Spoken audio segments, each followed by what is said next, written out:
Sparx just announced a new blade holder alongside their new deburring device, the Sparx Samurai.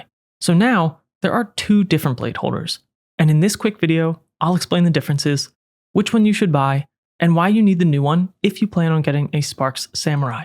The first obvious difference is the price. To me, all Sparx accessories have one thing in common, and that's that they all feel a little overpriced.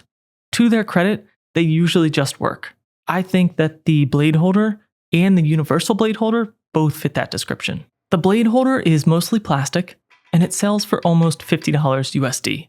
And the universal blade holder is almost all metal construction, and that sells for $99.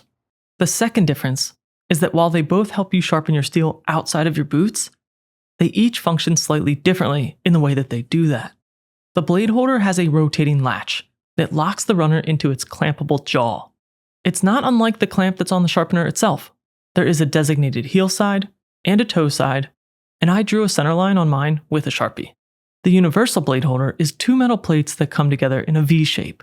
The plates are held together with two small hex bolts at the bottom, and when you tighten the top screw, it applies pressure on these plates to lock the runner in place.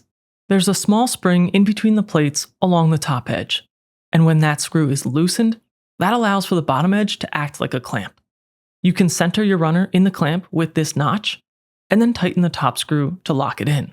And besides the difference in how they grip the steel, they both get entered into your sharpener the same way. And that should work with all versions. I've used the blade holder for years, but I just started using the universal blade holder. My first impression is that it takes more time to line up your runner and to secure it in the holder compared to the twist lock, but it seems to have a better grip for sure. And I think in the past these jaws might have been rubberized, but they feel like hard plastic now. The other advantage is in the name itself, meaning you can fit most types of steel in this universal blade holder. For example, I have trouble fitting this pair in the blade holder because of the chamfered edge here. It can't get a good grip, and I have been sharpening this pair in my boots. With the universal blade holder, that's no longer a problem. So which one should you buy? If you don't have extra steel, or you always sharpen using your boots anyway, then you can skip both. If you have extra steel, I've called the blade holder a must-have accessory in the past.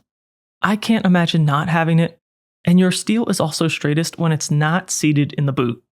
It's much cheaper, and it's a little bit faster and easier to use. But if you have steel that might be difficult to clamp, or particularly if you plan to use the Sparx Samurai for deburring in the future, then I would recommend picking up the universal blade holder right from the start. The Sparx Samurai requires you to rotate your steel slightly as you run it through the device. The blade holder doesn't allow for that motion, but the universal blade holder does. I'll be checking out the Sparx Samurai soon, so subscribe if you don't want to miss that. I'm Dan, or Yosh, and I cover hockey tech on this channel. The easiest way to support me is just to watch another video. The best way is to use the links in the description if you're considering buying new gear.